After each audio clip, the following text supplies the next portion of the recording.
Okay, sa inyo sa prayer, pray tama ng mga Lord, Diyos mula, we are thankful to God for this time, sa pribiliyo mahan yung nag-allow, na matagos sa God, makapaminaw, ma-refresh, Lord, sa mga topic na giskutan.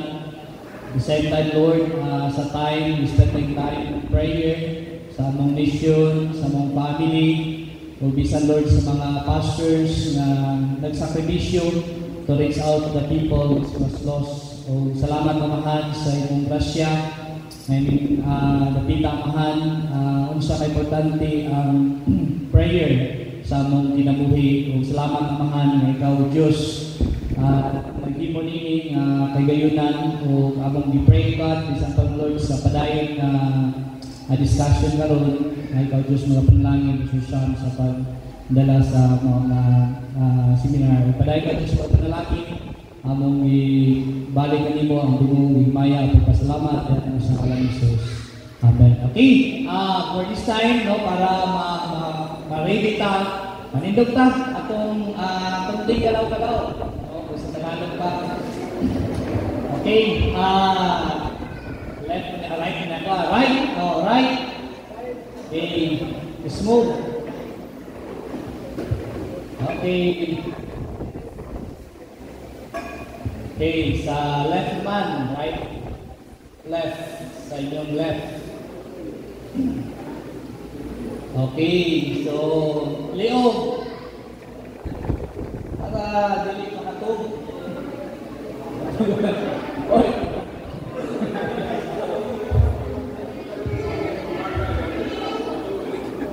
Okay, then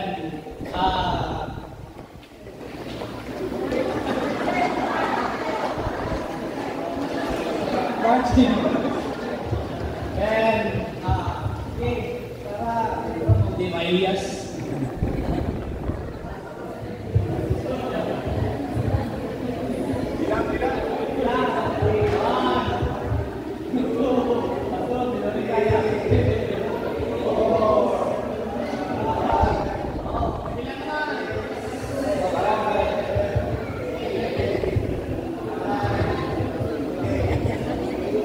Okay, so this time, so manglingkod kaliho.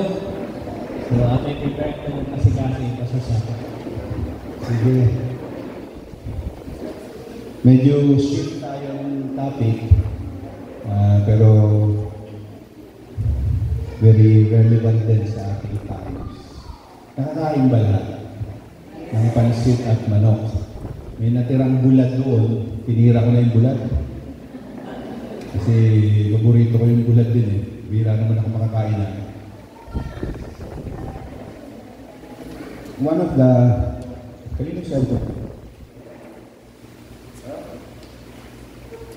the challenges ng ating ginagawang desire to change is yung consistency natin sa pag-apply ng change na dinidesire natin simply because meron tayong narinig na sabi pa sa Tagalog, pumukaw, that really pierced our heart dahil sakto yun sa ating pangangailangan. Uuwi po kayo after, say, an hour or two, and I believe gagawin at pagsusumikapan may pagbabagong mangyari. Pero sana hindi kayo ma-discourage kasi yung mga anak nyo, titignan nila kayo. Sabi nung isang anak mo, oy, tingnan mo si Papa at Mama, nagbabago na sila. Sabi naman nung isang anak mo, bantay lang. 2 weeks lang yan. Mag-aaway na naman yan. And so the reality is, yes, it's good that we all desire to change. Growth. Ang Panginoon, very active, very persistent, and very persistent sa bunga, changes, growth sa buhay natin, no?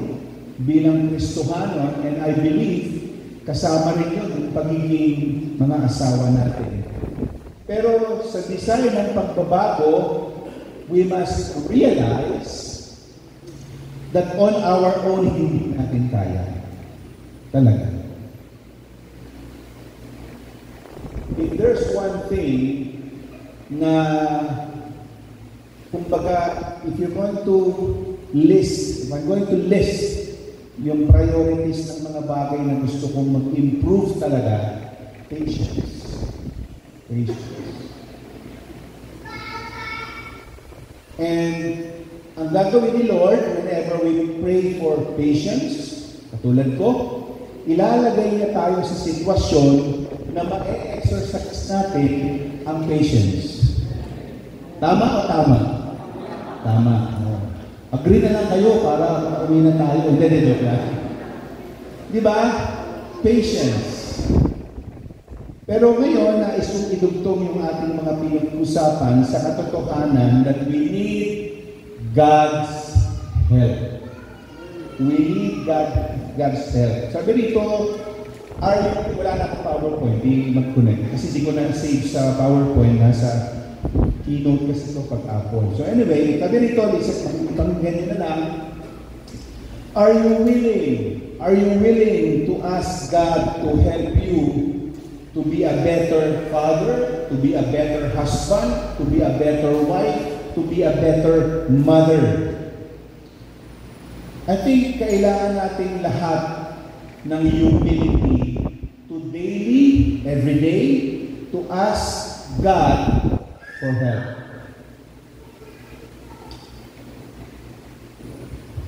Dahil very challenging ang role na ito ng pagiging Mr. at Mrs.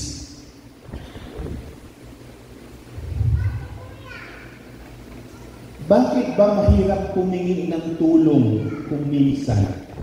Why is it difficult, sometimes difficult, na tayo ay totoong lumapit sa Diyos at humingi ng tulong or even humingi ng tulong sa ating kapwa mananampalataya? Sabi ko kanina, I am encouraging all of you na magkaroon kayo ng accountability partner. Not necessarily mentor.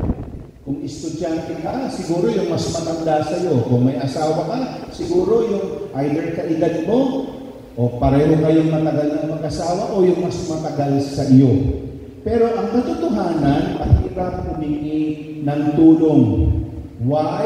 Number one, if you have your ballpens or pencils with you, sabi rito, why is asking for help so difficult? Bakit mahirap? Ako, nung una, hirap. It's because feeling ko, ano na lang ang sasabihin nila? So, number one reason why mahirap humingi ng tulong, not necessarily yung hingi ng tulong is pera. Hindi palaging pera. You're asking for advice. You're asking for a listening ear. You're asking for guidance, for prayer na ginawa natin. And by the way, sa panahon ngayon, all the more we need to daily, consistently come to the Lord to pray. Pag-pray natin ang bansa natin. Wala naman akong babanggiting pangalan, pero meron akong mga kilalang opisyal na gobyerno ito at sinasabi nila sa akin, Pastor, ipag-pray mo ang ating bansa. Sabi ko, bakit po? Dahil kung matuloy ang laban ng China o ang gera o sakupin ng China ang Taiwan, damay tayo. And there's a big possibility that it will happen. Another official told me, Pastor, ipag-pray mo ang ating mga leaders ng bansa ito dahil merong divide. Yun lang naman ang sinabi sa akin. And I take it to be true because yung tao nito, kilala ko. But bottom line is, we pray for our country. Number one reason bakit mahirap humingi ng tulong. Itong unang reason, sulat nyo. Na wanting to seem weak, needy, or incompetent. Ayaw kasi natin masabi ng tao, ano ba yan? Yan lang, hindi mo alam? Yan, ano ba yan? Mahina ka ba? Hindi mo pa alam yan? Ba't hihingi ka pa ng tulong sa akin? That's why we don't ask for help. Ako, ang isa sa philosophy ko, halimbawa, nagpunta ako dito sa Bohol. I was invited by Pastor Edwin to come. Dahil siya yung taga rito, siya yung may alam ng sitwasyon, kayo kilala niyo siya, sabi ko sa kanya, Pastor, kung ano ang diskarte mo, susunod ako sa iyo. In a way, that's asking for help. Hindi ako nagpapakita sa kanya na ako yung grandmaster, ako yung maalam. No. I have to ask for his help na alam niya naman ang every home at yung ministry. Isa pa, Pastor, sige, kung ano yung diskarte mo, sunod. Minsan mahirap, it's because meron tayong pinoproject na certain impression sa tao. Gusto natin i-project, alam mo ang lahat, hindi naman sinasabi. Alam mo naman ang Pilipino, pagka tinanong mo, humble ka ba? Hindi Pero pag talikod yan, kala mo lang, mas magaling talaga ako sa iyo. No? Samba ka lang. It doesn't matter. Humingi na tayo ng tulong sa tao, ng payo, ng oras, kung ito naman ay makakatulong sa ating marriage. I suggest that the husbands would also ask for help, guidance, sa mga kapwa niya tatay. Mga misis, maganda, alam nyo gawin yung fellowship. May mga fellowship din yung mga asawa ng pastor o mga misis. Maging maingat lang, it's because sa mga nakakaraan ang nangyayari, chismisan, kaya natatakot yung mga mister. O sa kapupunta, magpe-fellowship kami. Hindi na. Kami na naman ang pag-uusapan nyo doon. Gagawin yung prayer request. Pero ito kasi yan ang hirap na mabuhay sa mga ganong kaisipan for the longest time. All I'm saying is, why not give it a chance? Why not give it a try? Ang bawa, yung misis mo, may gusto siyang makausap or, counsel. Si misis pala, humingi ng tulong sa isang professional counselor. Hindi ko siya pinili, pero during that time that she was having difficulty na makarecover sa nangyari sa amin, lalo nung first 5 years namin na nag-after resign, counselor. Buti na lang si Mrs., alam nyo, determined siya na ma-achieve yung goal niya after ko siya niloko. Yes, pinatawad niya ako, pero yung day-to-day na process, mahirap. Alam niyo kung bakit? Kasi sa ganung sitwasyon na niloko ko siya ng 2 beses, kahit pinatawad niya ako, may mga episodes na tinatawad. Minsan okay siya, minsan hindi, at minsan pag hindi siya okay, magagalit na naman. Kilala niyo ba si Thanos? Thanos, yung palabas.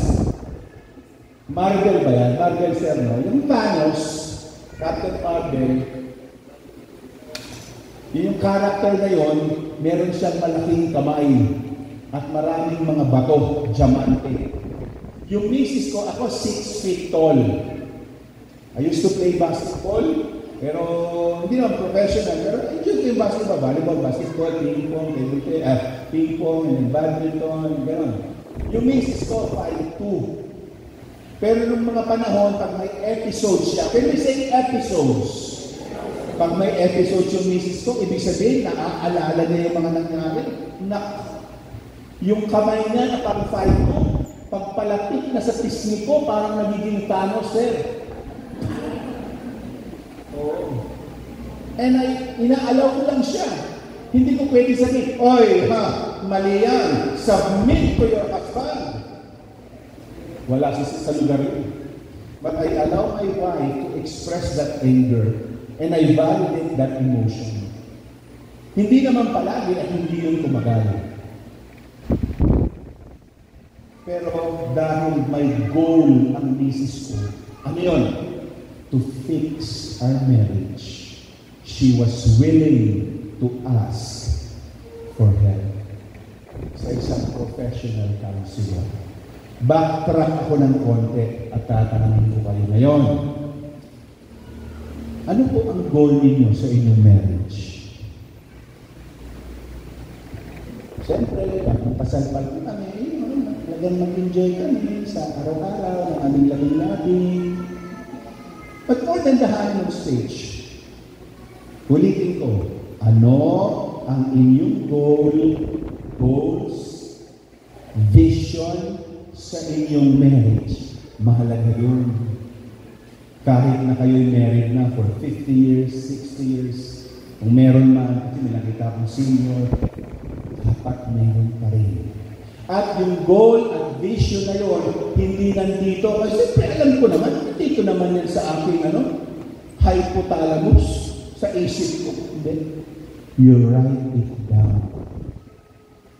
Kayo mag-asawa, ask the Lord, mag-ampo sa Ginoo, Lord, guide us. We really want to have a clear vision or goal for our marriage so that paglipas ng panahon, makikita ang improvement sa aming relationship. Amen?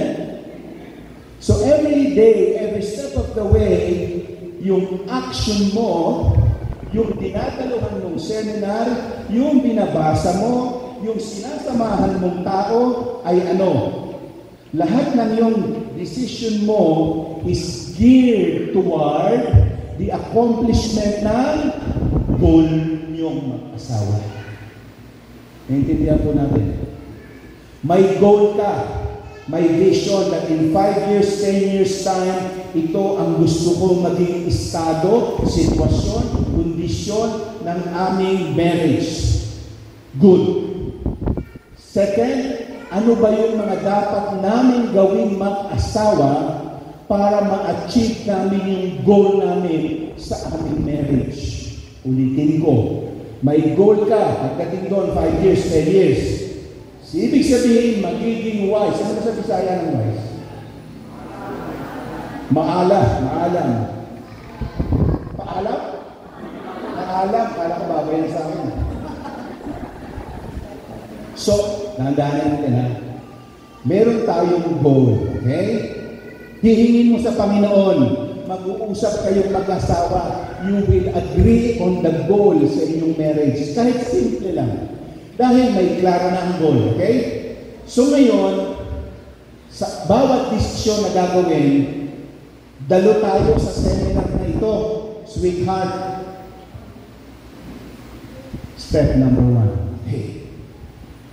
Ito bang palabas sa TV na papanoorin natin that we will spend 1 hour or 3 hours makakatulong to achieve our goal? Hindi. Di wag mo nang gawin. Ito bang mga tao ito na ating sasamahan, kakaibiganin, kakausapin will help us achieve our goal? Or sila ba ay merong seemingly kaparehong desire para sa marriage? Ay, oo, Papa, meron din. Sumama ka. Sa babasahing libro, makakatulong ba ito? O mas lalo lang tayong mapapalapit sa kwarta, pera, ay hindi. Pero kung oo, gawin mo. So every decision that you do, every day, every week, every month, mapapansin mo, palapit ka na ng palapit sa accomplishment mo sa goal mo.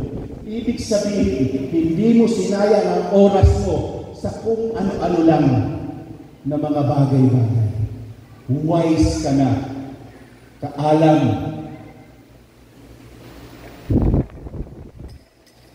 Ibig sabihin din yan, time management. Dahil may goal na ako sa aming marriage, hindi na ako mag-i-spend ng mahabang oras sa social media. Kasi pag walang goal, ay maganda ito, panoorin ko. Nako, panood, watch and watch. Before you know, alauna pala ng madaling araw. O di kaya, lunch time na pala. May meeting pala kami. Wala ka kasing hamang management kasi walang goal. Balik ako sa tanong, bago ako magbigay ng pangalawang dahilan at ayaw humingi ng tulong. Ulitin ko lang. Hindi kawalan, hindi weakness, at hindi ka inferior pag ikaw ay humihingi ng payo ng tulong lalo tigit lumalapit sa Diyos o pinag sa Lord. Nais ko mag-improve ang marriage namin. Nais ko po. So that pagdating ng time na mag-retire na kami, Lord, ang goal namin mag-asawa, by the way, ang gusto ko lang, pagdating na kami, matanda na talaga, sweet pa rin kami sa isa't isa. Opo. Mababaw? Yes, mababaw. Pero compare naman sa kung kailan kami tumanda, sa kami away ng away. Ayaw namin magkasama.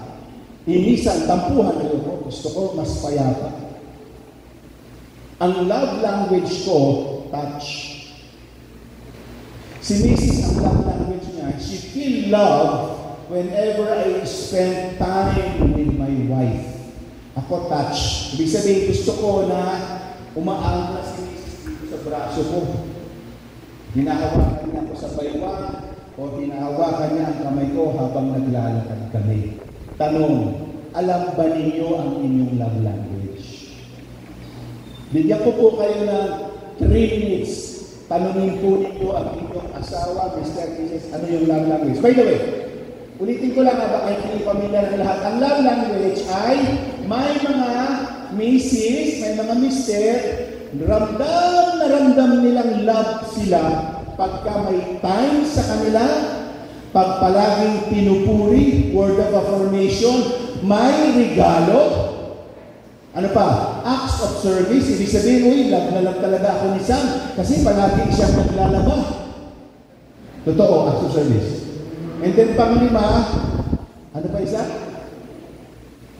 Time, gift, touch pala, touch.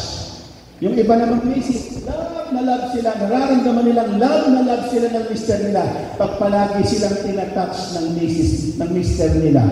Hindi ko na alam kung sa sila tinatouch, bahala na sila.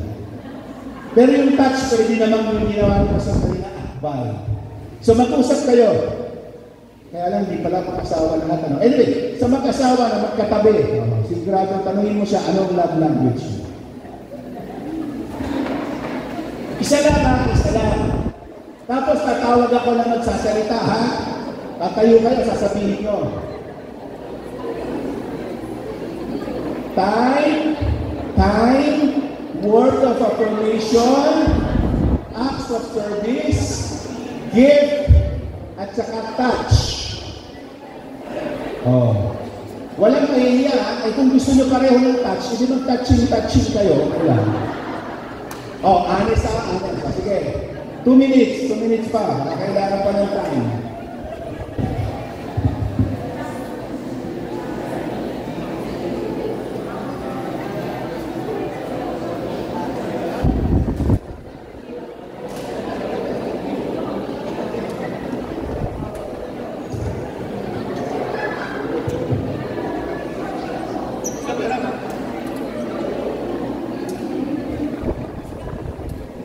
Okay, enough time na yun ha.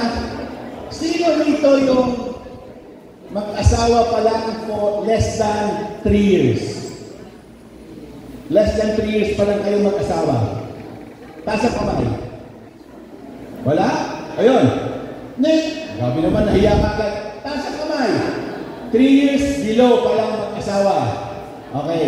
Mauna na si ma'am. Ano ang love language ni husband mo?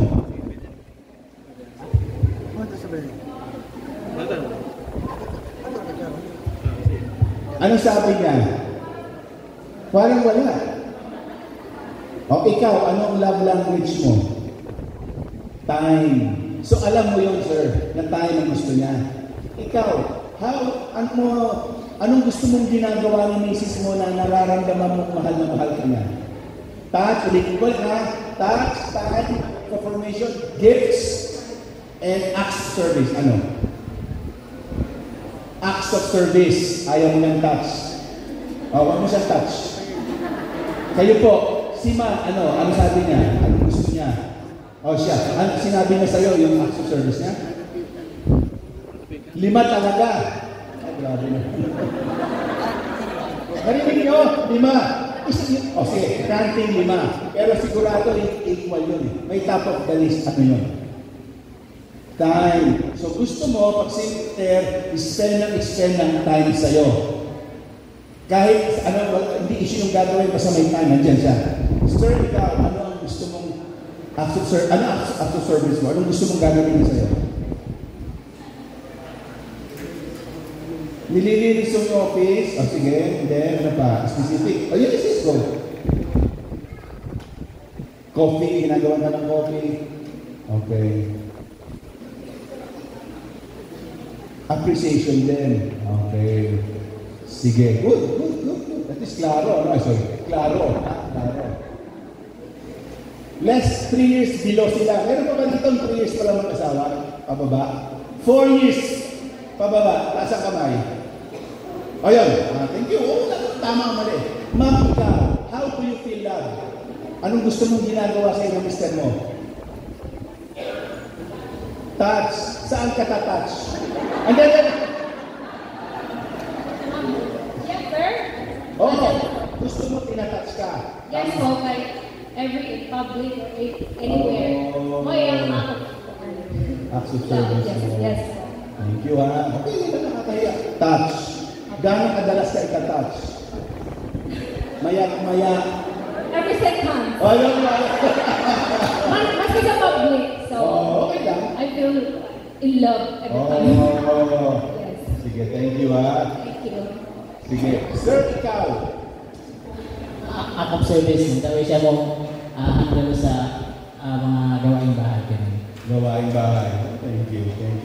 Ganda, no? Sa pinagtipla ng kape. Titigla na. Pareho kayo. Magpinsan pa kayo, sir. Kape rin eh. Sino pa? Gusto ko marinig. Kasi,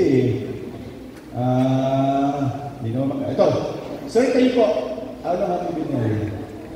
8 years na. Good. Sige. Si ma'am, ano ang acts of service niya? Acts of service. Anong language niya? Ano ang gusto niyang ginagawa mo sa kanya na love na love? Feel love talaga siya. Gifts. Madaming parcel na madating sa bahay.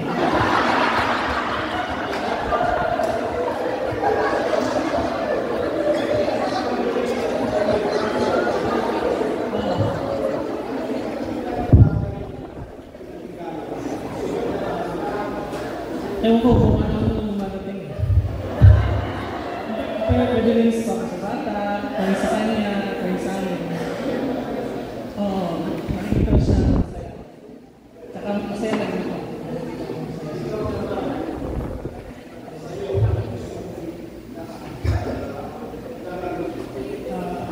Ako service na. Yung sa bata, hinahanap yung breakfast, coffee, ganun.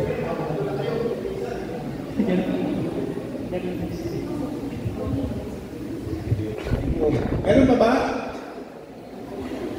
Habol. Ayun, nag-uusap sila ma'am and sir. Sir, excuse me po, how long have you been married po? 8 years na po. Sige. Sir, unahin kita. Ikaw, ano yung gusto mong, anong love language mo na ginagagawin ni Mrs. sa'yo? Ano yun? Time and gifts. Time and gifts din. Pero choosing between time and gifts, anong mas nauna? Time. Time ka. Okay. Mga ilan yung sapat na time for you?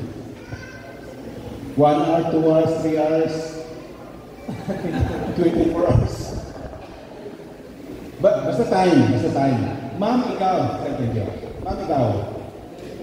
Touch. Saan ka ita-touch? Hindi. Pareho nga ni ma'am. Sige, touch din. Okay, sige. Thank you. So, kung mapapansin nyo, we have to identify yung expressions ng love na yun. So, tanungin mo ang isa't isa. Going back to our topic, why is asking for help so difficult? Second, tendency to act as if it's a deficiency. We don't ask for help is because para bang sakit o kakulangan siguro. Pero hindi totoo yun. Kung kailangan, hindi kailangan hintayin na grabe na ang sitwasyon ninyong mag-asawa before you ask for help. Third, Men often have a hard time asking for help. Between the ladies, the women, and men are mas mahirap humingi ng tulong dahil feeling nila self-sufficient sila. I will do whatever it takes, I can manage, I'll find a solution hanggat kaya ko. Pero hindi, kami mga lalaki, I realize we also need what? That soft spot in us na kailangan din namin ng tulong. Minsan yung tulong na kailangan ko from my children, biniverbalize ko sa mga anak ko na kailangan ko rin yung encouragement nila. Sometimes, tatawag ko sa aking panganay na anak, Kyle, pray for me, anak. Kailan? Ngayon na, anak. He prays for me. You know what? Pag tayo ay may humility na lalo sa asawa at anak na hingi ng simpleng panalangin, anong mensahe ang kino-convey natin sa kanila? Ang mensahe kino-convey natin sa kanila that they are truly part sa journey ng ating buhay. Na kahit tayo ay leader, tayo ay malaking tao sa lipunan, leader tayo ng organisasyon, kinikilala tayo, pero once we call our children and ask for their prayer, we simply say, anak, bahagi ka sa journey ko. Anak, tao rin ako.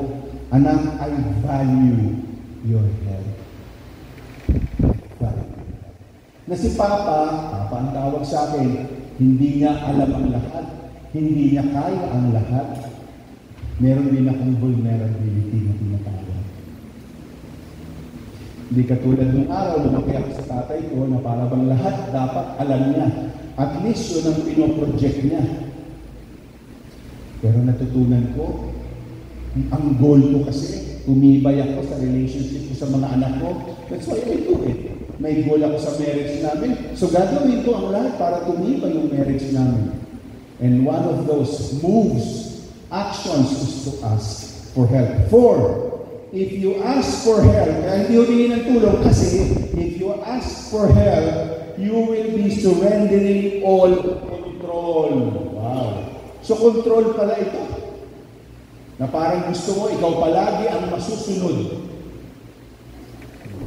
5, fear of what someone is going to ask in return. Anong ibig sabihin? Pag humingi tayo ng tulong, tinulungan tayo, iniisip natin, uy, ano kaya ang kapalit nito? Tinulungan ako eh.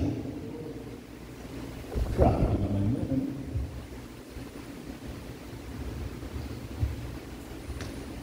Yung counselor ni Emmer is to give you again sight of that counseling process. Sabi ng counselor po ng wife ko, hindi ko maalala yung pangalan, pero siya ay sa volunteer siya ng InterVarsity Christian Fellowship. And sabi sa isang session nila, kasi maraming sessions, libre yun. Sabi ng counselor kay Emmer, remember our goal is, sabi ng wife ko, to fix my marriage. Sabi niya, okay, sa session na ito, what I want you to do right now is, ano bang tawag sa walis tingting dito? Walis tingting din? Silhig. Yung walis tambo, silig yapon.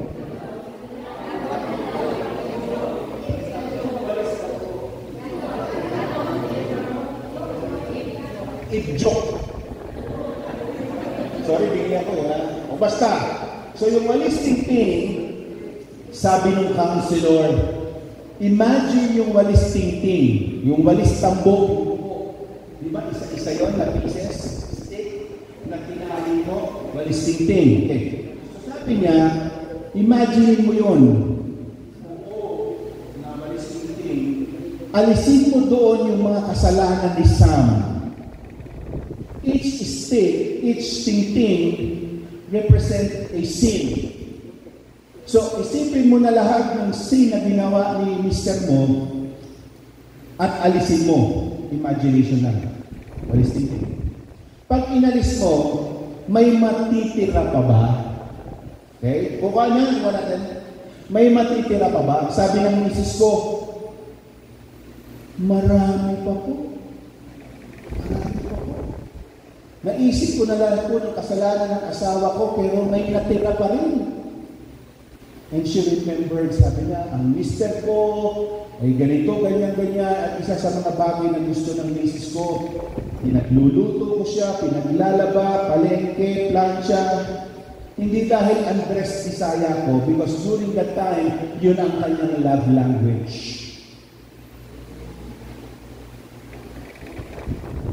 Tanong ko po sa inyo. Naaalala niyo pa ba ang mga bagay na nagustuhan ninyo sa inyong mga mister at misis? Sabi ng isa,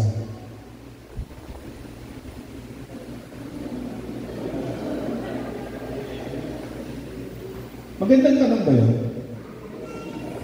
Ulitin ko naaalala mo pa ba ang mga bagay na nagustuhan mo sa iyong mister at sa iyong misis? Or natabunan na ng mga responsibilidad ng buhay mag-asawa? Mabilisan lang ha, mabilisan lang. Anong nagustuhan mo kay misis? Wala na mag-iisip. Yung unang pumasok sa isip mo, yun na yun. Anong unang nagustuhan mo kay misis?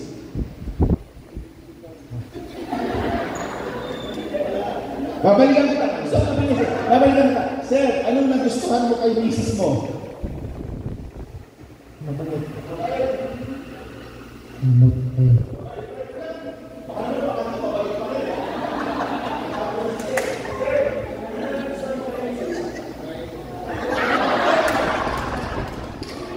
Matulungin. Kiring.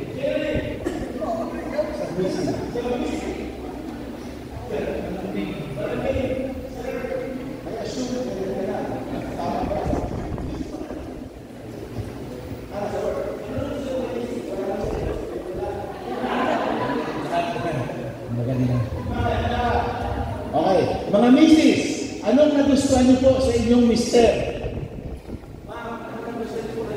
Sa po ang mister niyo? Hindi, huwag mo din na sigurado eh. Ayoko na magkamali eh.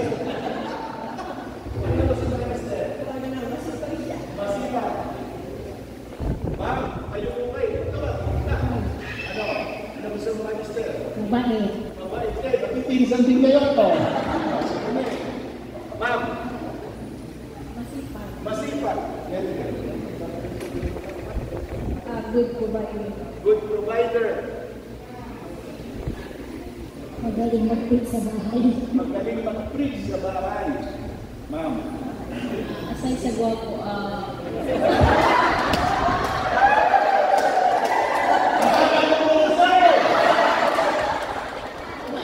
Mabait. Ma'am. mabait. Mabait din. Gusto ikaw. Ganda. Sabi sa dulo si Vicky. Anong nagustuhan mo kay misis? Mabait.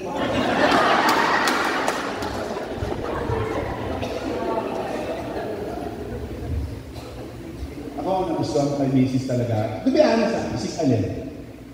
Kasi kamukha ni Sandy Andon yung asawa ko, nung dalaga pa eh. Malit ang mukha niya. Hindi sa malit ang mukha eh. Pag sinabi ko yun, dati kasi kamukha niya si Sandy Andon, pag nandito yun, sasabihin nun, ano pala ang kamukha ko ngayon? Other than, of course, maganda, para sa akin, yung love niya for family, kasi merong babae na pang girlfriend lang. Alam mo yun, hindi ko po. Pero merong babae na pang marriage material na tinatawag. Yun ang misis ko. Parang galit na yun ng misis sa akin. Ano yung mga ganun-ganun? Ano yun? Tanongin niyo yung mga mister nyo, yun ang great mister nyo eh. Kakaintindihan ka. Tama po kayo, kakaintindihan po tayo, no? Oo eh. Sa dulo ng lahat ng ito, no? Sa dulo ng lahat. Ngayon, malakas pa tayo. I'm 55. And some of you probably, ang inyong mga anak ay maliliit pa. Pero kung bilis ang panahon, Dati, nakakapag-basketball pa ako ng 3 beses, 3 laro sa isang araw. Yan, very limited. Dami na rin nararamdaman in as much as gusto ng isip ko. Pero isang bagay ang natutunan ko. Sa dulo ng lahat, and I've seen this many times sa mga lingkod ng Diyos na nag-retire na. Alam niyo kung ano yung na-observe ko? Parang hindi po ako, dalawang bagay. Either regrets, magmahay, no? Magmahay. Regrets or thankfulness. Lahat tayo binigyan ng Diyos ng 24/7. Lahat tayo binigyan ng Diyos ng kalakasan, ng talino, talento, at marami pang iba. God gave us all those tools, obviously para gamitin sa kanyang kapurihan at gloria. Wala namang paborito ang Diyos. Pero maraming tao sa dulo ng kanilang buhay, lalo yung nag-retire na, instead na sila ay maging thankful sa buhay na ito, ang lumalabas sa kanilang alaala ay mga regrets sa buhay. And I don't want that to happen to us. I don't want that to happen to you, to me. Kaya may ganitong pag-aaral. Nandito kayo, ano man ang edad ninyo, salamat, pumunta kayo, alam kong pinilit lang kayo ni Pastor Edwin. Ang sarap na sa dulo ng lahat ng ito, hindi man perfect, at least we did our best. We did our best. Maaaring along the way, katulad ko, nagkasala, nag-fail tremendously, nung ako'y binata pa, nung ako'y may asawa na, nung leader na ako, pero buhay ang Diyos. Ang Diyos natin ay Diyos ng nagpapatawad, Diyos ng restoration, Diyos ng healing, Diyos ng pag-asa, and many other chances.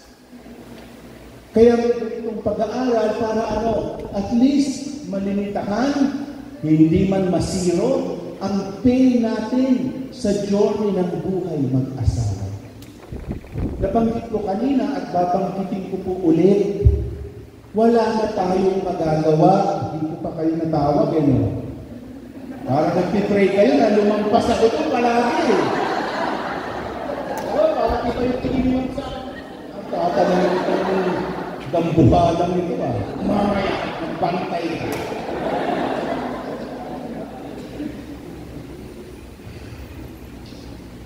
Bilis ng panahon nito. Wala na tayong magagawa sa nakaraan. What's done is done. Past is past. Good. Pero ang isang bagay, in order for us to fully recover from that failure, una, we acknowledge yung ating kasalanan. Acknowledge. Hindi pwede kasi matabunan lang yan ng panahon. For instance, tatay ko, nung ako'y nag-resign sa trabaho bilang direktor, buhay pa ang tatay ko. And so after few months, fast forward, nasa hospital na ang tatay ko, grabe na siya, malubha na siya. Pero na-realize ko, nung nag-resign kami sa work, lalo na ako ang nagbantay sa tatay ko sa hospital sa UST. And one day, sabi ng one time, nandun kami sa room, but God gave me that opportunity now, habang nakahiga ang tatay ko yan, ito yung parang bakal, paan niya to, imagine nyo, pintuan, yan, nakaganyan ako. Siguro months after pa lang ito ng pag-resign natin mag-asawa, okay? Sabi ko, kasi alam ko malubha na siya and he could probably die in few months time or weeks. So, nilid ako ng Panginoon, ako sabi siya, at ang sabi ko, Tay, sorry po sa lahat ng disappointments na binigay ko sa iyo simula nung bata ako. Resign po. Pati yung pagsisinungaling ko, nag-graduate na ako ng college, pangungupit ko sa kanya, sa wallet niya, nung bata ako, lahat. Sabi ko, Tay, sorry. Pati itong ako'y nagkaroon ng kaso, kunento ko nga sa inyo. Hirap na magsalita ang tatay ko, pero ang sabi niya, Anak, I forgive you. Sabi niya, hindi kita maintindihan. Bakit ka ba nagkakaganyan? Pangalawa mo na yan. Kasi nung bago nangyari yung humina siya, malakas pa siya eh. Siya rin yung tumulong sa akin na humarap sa mga taong naghahabol sa akin. Nakapag-anak ng mga taong babae. Hindi naman namin binayaran, no? Pero siyempre, bilang tatay ng pastor, siya yung nakapag-uusap. Hindi na ako nakapag-usap dun sa babae kasi ayaw na ng counselor. So anyway, he helped me. Sabi niya, ano bang nangyayari sa inyo? Sabi lang na, dalawa ka lang sabi niya, bumalik ka sa Panginoon. And after he said that, iyak ako ng iyak, ang sunod na sinabi niya ay ito, Anak, sorry din sa lahat ng mga pagkukulang ko bilang tatay mo. Doon ako umiyak. Iyak ako ng iyak na para akong bata. Na parang lahat ng mga pain na dinaanan ko sa kanya na siya ang may dahilan, lumabas. But it also gave me the opportunity to free myself. Sa psychology, may tinatawag ng emotional baggages. Nakalaya ako. Parang mayroong masamang espiritong lumabas ba? Parang gano'n, parang nagulutan ako ng tinig. Siguro, that's the best na. And then a few weeks later, namatay na siya. As you listen to me now, meron po ba kayong dapat na ayusin sa inyong misis o mister? Meron bang dapat ihingi ng tawad na binabaliwala at pinalalampas lang natin ninyo? Mister sa misis, misis sa mister, or even probably sa inyong mga anak. Hindi, malaki na yung mga anak ko eh. Wala na yun. Wala na sa kanila yung maniwala ko sa akin. Remember this, I started off, part ng simula ko kanina, memories. Ano nga yung palo? Lactose. Yung lactose, iba yun. Yung sa gatas, lactose intolerant. Bingi, sorry, lactose. Ang ganda na eh. Nakatawa tuloy ako eh.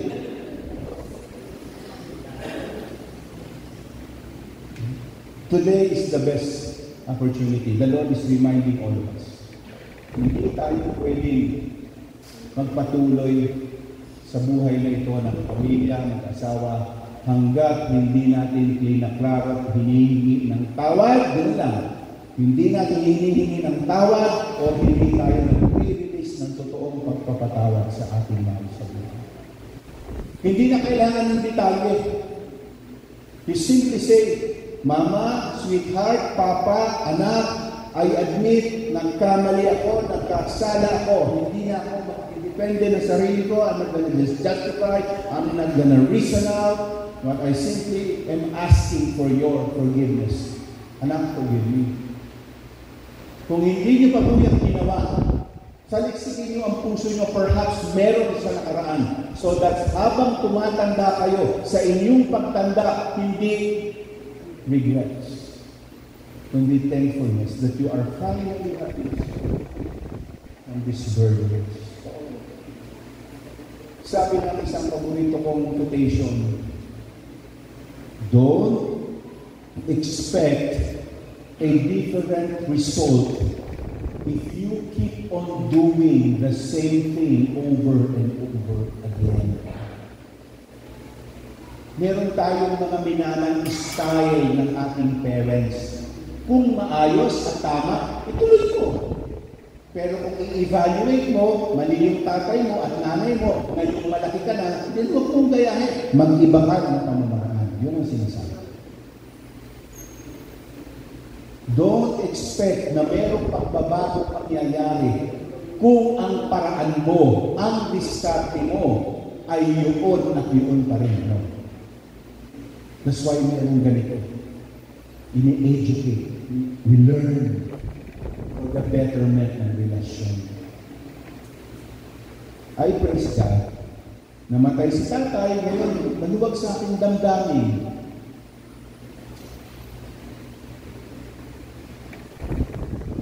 Hindi pala I love you ang tatay ko, hindi siya ideal father. Ang kanyang diskarte lang palagi na tinatanong sa akin nung lumaliit ako hanggang lumaki, nag-aral ka ba? Nag-aral ka ba? Nag-aral ka ba? Eh alam mo naman ang tao, parang sa Maynila nakalagay sa Maynila, sa EDSA, Epifanio de los Santos Avenue, Main Highway. Nakalagay doon, bawal tumawid. Anong gagawin ng mga Pilipino? Pinalitan nila, bawal tumawid, may namatay na. Anong gagawin ng mga Pilipino? Kaya pinalitan nila ulit, bawal tumawid. Bahala ka sa sarili mo, mamamatay ka. Bawal magtapo ng basura sa tapat ng aming bahay. Anong gagawin ng kapitbahay? Ganun talaga eh.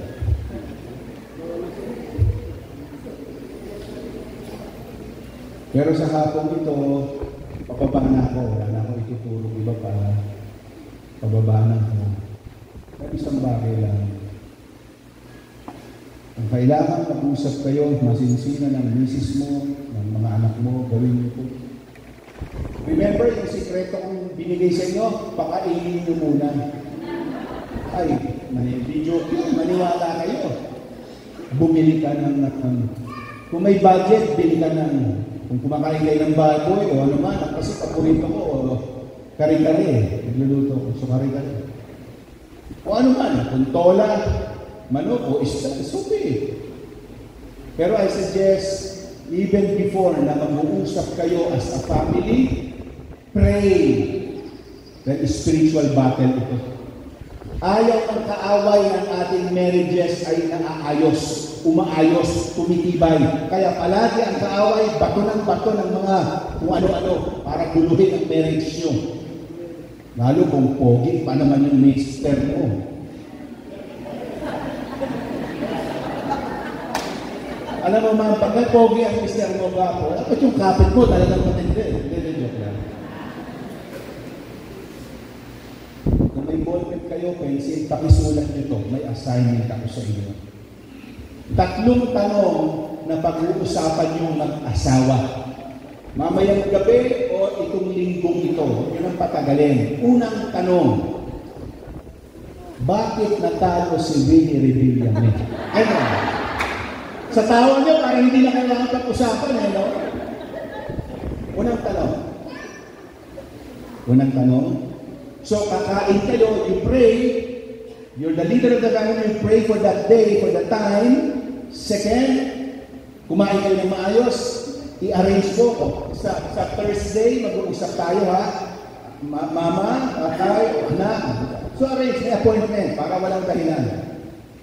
Pagkatapos kumain, ayan na, walang distractions, walang cellphone. Okay? Unang tanong ko ito, how have I hurt you? Sa Tagalog, paano kita nasaktan?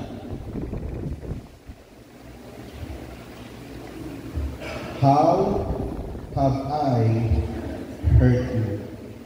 Second question, how can I improve? Paano ako pwedeng mag-improve? Anong areas?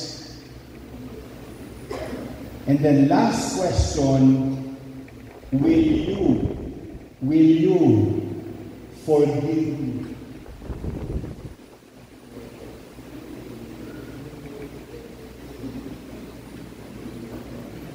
Isa lamang ang rule natin. Isa lamang ang ating goal. Ang unang magtatanong, si husband. Tatanungin niya si Mrs. Ano yung tanong? How have I hurt you? Second, how can I improve? Very good. Third, will you forgive me? Unang magtatanong si husband kay Mrs. At habang nagsasalita si Mrs., huwag magsasalita si Mr. Kasi may temptation na magsalita ka. Bawa, nagkikwento na si Mrs. Nasaktan mo ako kasi ganito yung comment mo.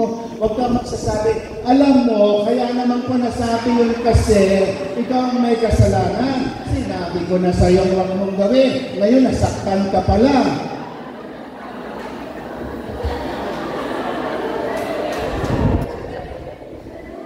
May tendency. We all have a tendency to reason out, defend ourselves. But remember, may goal tayo. May goal. Yun ang simula na maaayos natin ang ating marriage. Not necessarily may matinding kasalanan, pero gusto mo mag-improve. Ito na yun. So pag nagsasalita si Mrs., huwag mo rin sasabihin, huwag kang ganyan ng ganyan. Hindi nagsasalita si Mrs., titingnan mo sa mata. Tingnan mo siya. Be sincere. Huwag kang nakatingin at gano'n ka ng gano'n.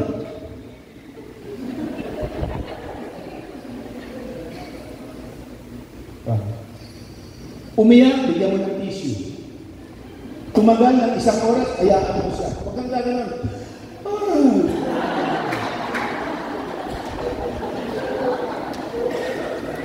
Remember, goal. Pag wala kang goal, wala talaga. May goal ka eh. Hayaan mo siya, sumagot. 1 oras, 2 oras, hayaan mo siya. Natapos na siya sa unang tanong. Pangalawang tanong is, how can I improve? Yung areas ng ugali niya, the way he treats you, yung body language niya, practical sa tingin mo. Maging realistic ka naman. Third, ang tanong ni Mr. Tayo, will you forgive me? Ma'am, ano po ang tawag mo kay sir? Pagbating kayo, masaya kayo, anong tawag mo sa kanya? Brad. Pagka hindi maganda ang mood mo sa kanya, anong tawag mo? Silo? Ano yung silo? Pangalan na. Brad. Paggalit, silo.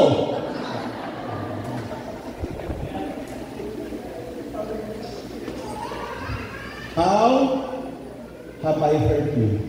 Give your wife time. Don't respond, be quiet. But seriously, habang nagsasalita ang misis mo, you pray for her in your spirit. That eventually masabi niya na lahat. Sana tatawarin ka ng misis. Huwag kayong papayag na, Ma, will you forgive me? Brad, will you forgive me? Pag siya ka ng tanong, huwag mo sasabihin, ano pala? Wala naman ako makatawa. Tapos na. Say it out loud with conviction. Pa, I forgive you. I forgive you. Gusto mo pangalan? I forgive you, Sam.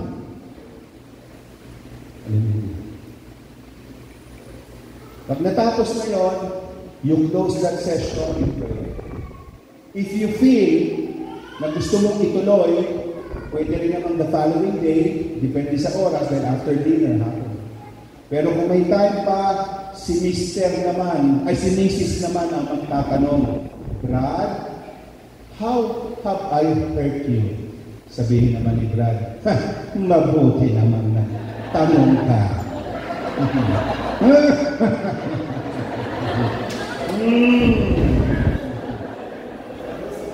Sandali, nilista ko yan.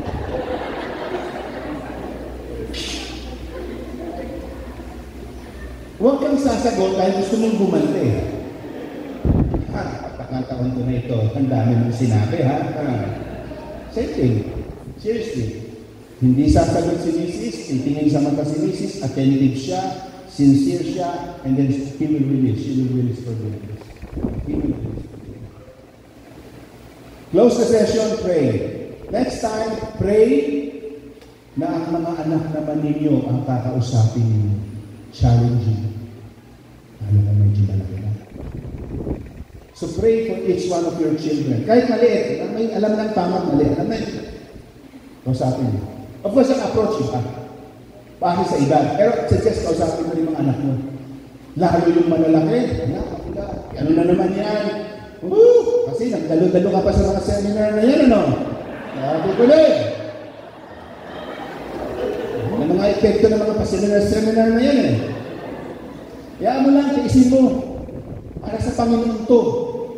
O, kaupo yung anak mo. But I suggest, individual.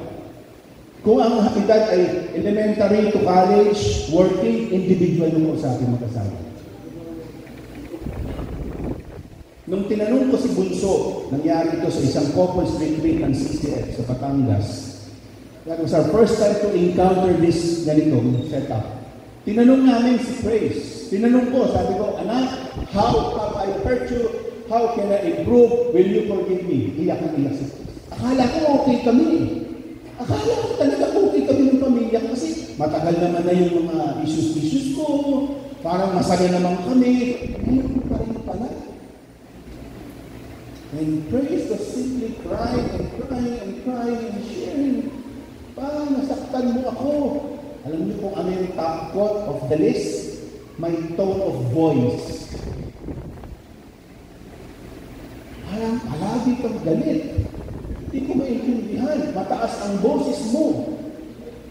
I understand, tama ang motibo mo, tama ang sinasabi mo, but the manner you deliver that message, masakit pa eh. Hindi naman kasi ako bata ang maliit na nasigaw-sigawan mo. Parang gusto ko mga twiran eh. Pero sabi ko, kinakagat ko na lang yung dila ko. Iniisip ko na lang, go. Gusto ko ma-improve ang pamilya ko. Go. Pag sabi ko sa kanya, Praise, will you forgive me? Iyak na iyak, hindi sumagot kagad. Kaya mo lang siya. Huwag ka mag-iyak pag matagal sumagot. Sabi, will you forgive me? Hayaan mo na. Kung hindi sumagot, perhaps hindi pa tayo mo, tigilan. Hayaan mo na. Pray ka lang sa Panginoon. May mga bata na kung isa sobrang sakit, hindi nila alam kung paano mag-release ng forgiveness. Don't force the issue. But you pray for your daughter. Sabi mo, anak, okay, fine. Naiintindihan kita, if I have release forgiveness right now, okay lang. Love kita, anak. Love pa rin. Itlog kayo, palipasin mo, pag-pray mo patuloy yung anak mo. It's the right time, talk to her again, or to him again. Until she releases forgiveness. Bawat anak, iba-iba ng kwento sa atin. Bawat anak, iba-iba ang karanasan sa atin. That's why I suggest you talk to them individually. Pero sa dulo ng lahat ay matutuwa ka. Ngayon, kaya nung kinasal ko yung pangalan kong anak, masaya ako na ayos kami. Dumating yung araw na sabi ng aking anak, kasi nagbilyar kami, ang time ko sa panganay kong anak, I have a specific time for my son, single pa siya, scheduled time.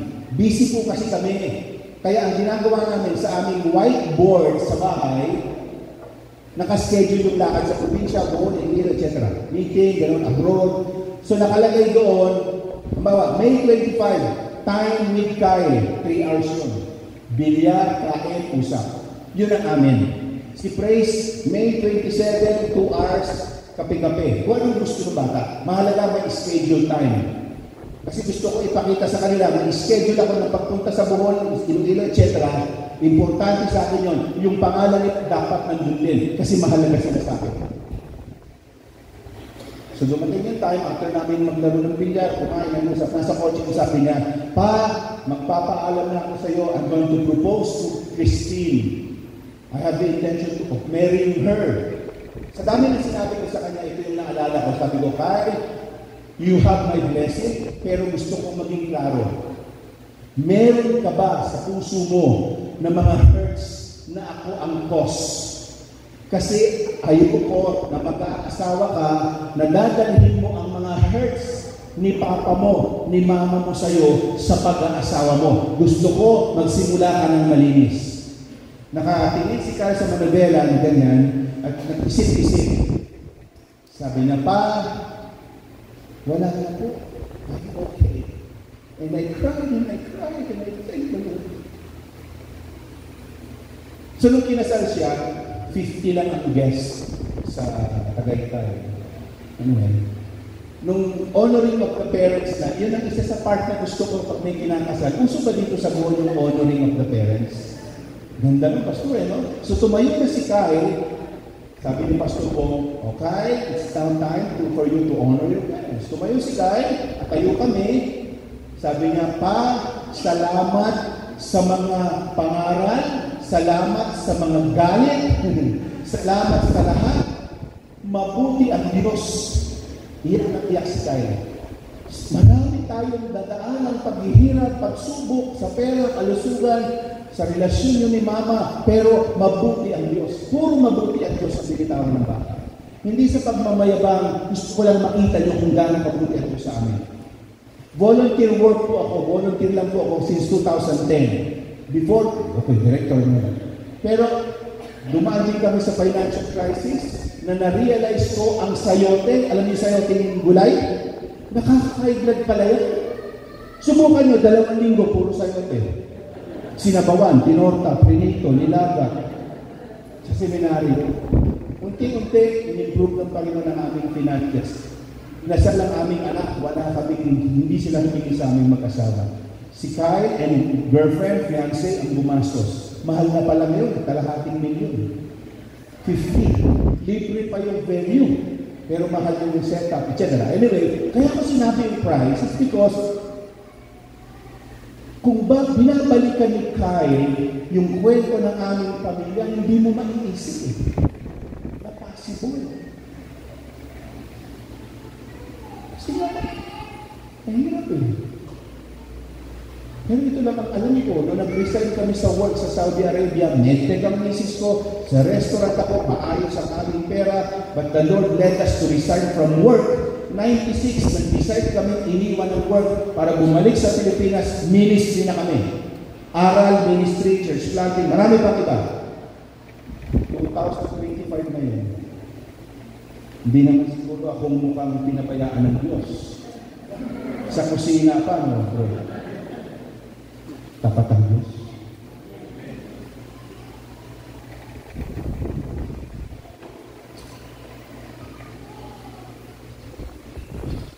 Let us surrender our marriages sa Ginoo.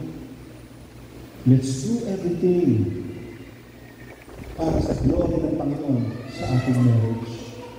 Once we honor the Lord sa mga marriages natin by forgiving, asking for forgiveness in all, makikita mo ang kilos ng Diyos sa inyong marriage. Makikita mo. Inahin mo ang Diyos. Mahirap? Yes. Pero gawin mo para sa Panginoon.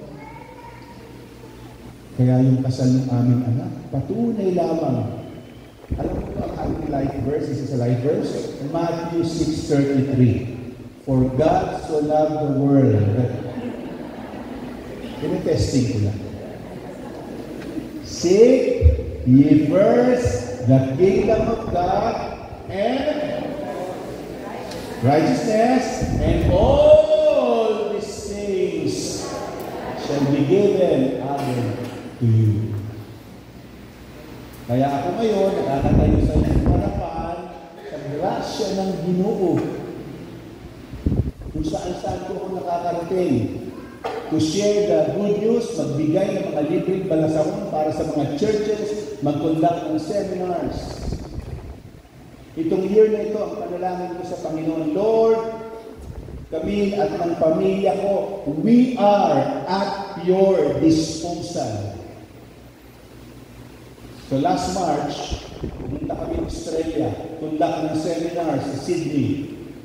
Stay kami for 6 days. Then another 6 days sa Darwin, ibang state yun. Bago yun, January, nasa Vietnam kami.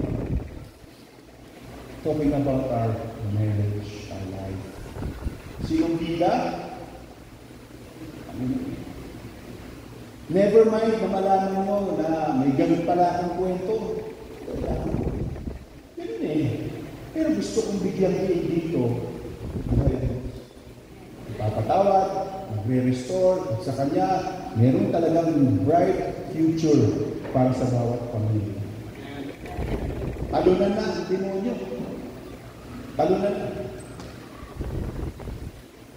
Kaya tayo, magbantayan tayo. Let us encourage one another. Kung sakali po, as I close, meron kayong mga kapatid, kapatira, pastor, or elder, anuman, narinig nyo na nahulog sa kasalanan, don't judge, but pray. Pray. Salamat sa mga taong naniwala na meron parang pag-asa. Ang boss ko doon sa Pamilya Muna Pilipinas ay yung CEO na lang, dalawa kasi. CEO ng Sea Oil Philippines, yung may-ari ng Sea Oil Philippines. His name is Glenn Yu. Elder siya sa CCF and he heard my testimony.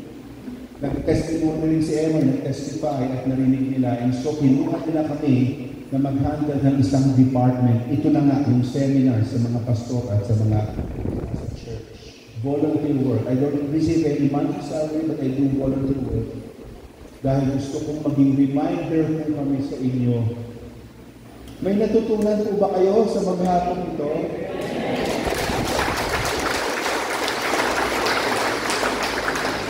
Ang pagbabagong mangyayari sa iyo bilang tatay, may effect yan sa misis mo. Ang pagbabago ninyong mag-asawa may effect sa inyong anak. At pag nagpamilya siya, ang tawag natin dyan, Lord willing, your kid, your son, your daughter, having his own family will be a better version ninyong mag-asawa. Hindi ba maganda? Nagbago ang tatay at nanay, nagbago tuloy ang mga anak. At dahil may pagbabago, yung magiging buhay at buhay ng iyong apo nagbabago and down to the next generation. Yun ang legacy mo. Karagdagan pa sa isang hektaryang lupa na iiwan mo. Yung legacy ng righteousness. God anything. Relasyon sa Panginoon. I hope and pray that as you do your family devotion, maliban doon, you disciple your children. Disciple your children. Sana po yung ating mga anak ay merong personal na relasyon sa Diyos. Hindi borrowed faith na tinatawag. Ako, anak ng pastor, nung una ang feeling ko, ay, sa langit na rin ako, sa Panginoon na rin ako, Christian na rin ako, kasi tatay ko ba pastor? Mali.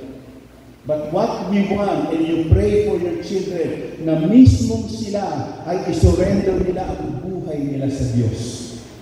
Hindi dahil dinilatan mo, dahil rinay mo sila mismo at tawag doon, sana ma-encounter nila ang Diyos talaga. Salamat po. Thank you sa tiwala.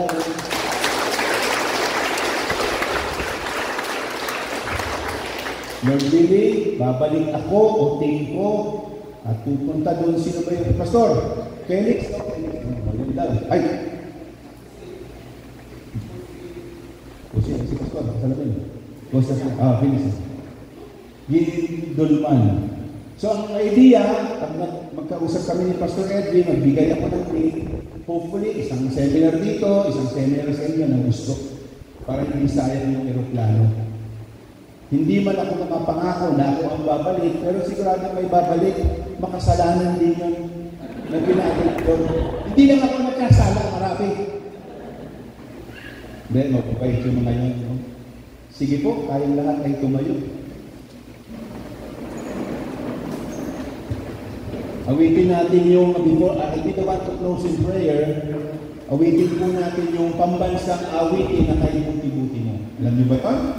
Kay buti-buti mo, Panginoon, sa lahat ng oras, sa bawat araw, ika'y laging tapat kung mahal. Ang iyong tawa ay nagpapalaan hanggang. Minsan paawitin natin kay buti-buti mo. Kay buti-buti mo, Panginoon, sa lahat ng oras, sa bawat araw. Ika'y laging tapat kung magmahal. Ang iyong awa ay nagpawalang hanggan. Pinupuri, sinasamba kita. Dakilang Diyos at Panginoon. Tunay na ika'y walang katulad. Tunay na ika'y di magbabago. Mabuti ang Diyos na sa akin ay nagmamahal. For the last time, pinupuri. Hallelujah. We worship you, Lord. Purihin ka. Dakilang Diyos at Panginoon. Tunay na ika'y walang katulad. Tunay na ika'y di nagbabago. Mabuti ang Diyos na sa akin ay nagmamahal. Mabuti ang Diyos na sa akin ay nagmamahal. For the last time, mabuti ang Diyos. Mabuti ang Diyos na sa akin ay nagmamahal. Kung katabi po ninyo ang inyong misis ngayon, nais ko pong hawakan ninyo ang kamay ng inyong misis and that you pray for one another right now before I close us in prayer. Kung malayo kayo sa misis nyo, puntahan nyo po, tabihan nyo, hawakan nyo ng kamay, and you pray for one another right now po. Please po, please. Hallelujah. Hallelujah.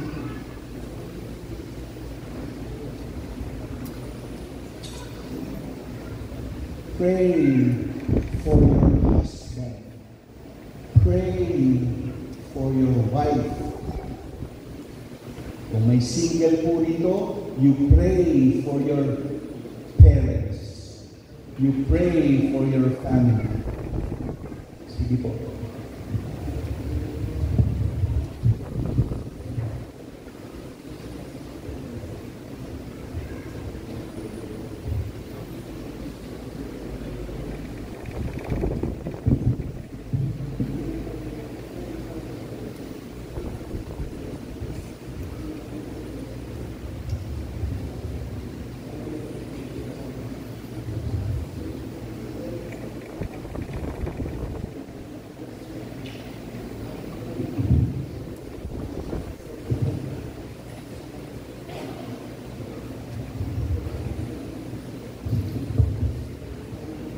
Pag-pray po ninyo sa Panginoon, yung inyong pag-uusap na mag-asawa, and discuss yung inyong pong mga tanong na binigay ko sa inyo. I-commit niyo po yan ngayon sa Panginoon.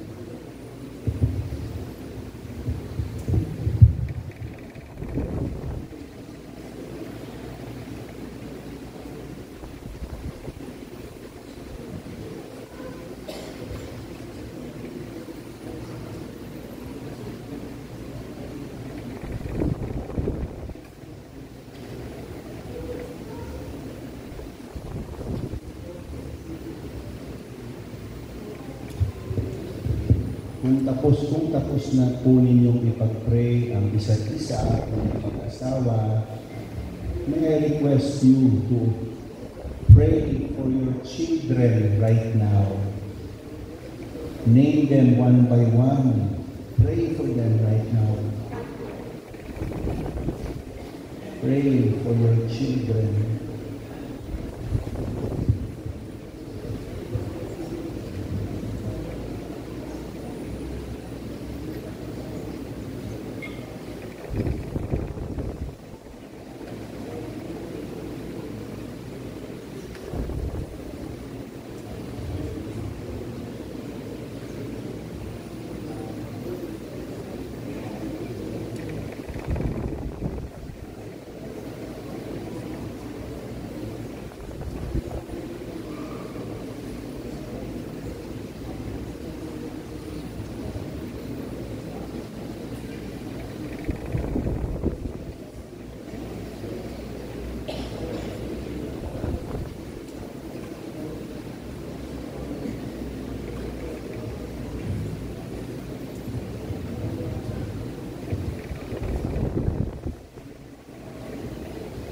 dakilang Diyos na makapangyarihan sa lahat. Salamat po sa iyong presensya sa aming kalagitnaan. We worship you, we glorify you, we exalt you, we magnify your holy name. Salamat sa privilege na ito na binigay mo sa akin at kay Pastor Lucio na kami ay mag-facilitate ng pag-uusap patungkol sa marriage. Salamat po. Nangyari po ito, Panginoon, ang gawain ito because you made a way. You made a way na makapunta kami rito. You made a way na gumaling ako sa aking sakit sa lalamunan, sakit ng katawan, at nakatayo ako, Panginoon, ng ilang oras kaharap ang iyong mga anak. You made a way, Panginoon. Kasama rin si Pastor Lucio. You made a way na nagkita kami, nagkakilala kami ni Pastor Edwin. You made a way for each one, every couple na nandito, na sila'y kasama today. Kayo ang magbalik sa kanila, Panginoon, ng siksik, liglig at umaapaw na pagpapala. Alam mo ang laman ng kanilang puso. Kaya dalahanin ko, Panginoon, protect them. Protect their marriages. Protect their families from the evil one. Tulungan mo silang patuloy na mamuhay ayon sa bunga ng banal na Espiritu. We give you praise. We give you honor sa kanilang pagbiyahe, pauwi, gamit ang motor, maglakad, 4 wheels, bring them home safe. At ma-enjoy nila ang kanilang time sa kanilang pamilya. Sa mga kabuhayan nila, trabaho nila, pinagkakakitaan, i-bless niyo po ito, Panginoon. And i-declare sa mga magulang na nandito na nagpapaaral ng anak, nag-aaral pa ang mga anak, Lord, you provide. We believe you will provide. And that sila ay makapagtatapos ng pag-aaral dahil ikaw ang Diyos na buhay, Diyos na dakila at makapangyarihan sa lahat. For you are a miracle worker, promise keeper, God. Salamat po. Pagpalain niyo rin si Pastor Edwin at ang buong church leadership nito, Panginoon. Salamat for hosting this event. Pagpalain ang bless sa kanila. Salamat po, Panginoon. Salamat po. Napakabuti. Napakabuti mo sa amin. Salamat. Salamat, Panginoon, dahil may plano ka sa aming marriages. Alam namin mangyayari yun, Panginoon.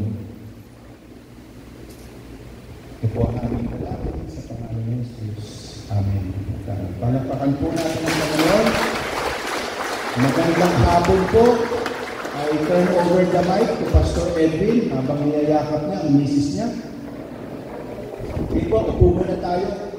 At may for further announcement and anything. By the way, kung kayo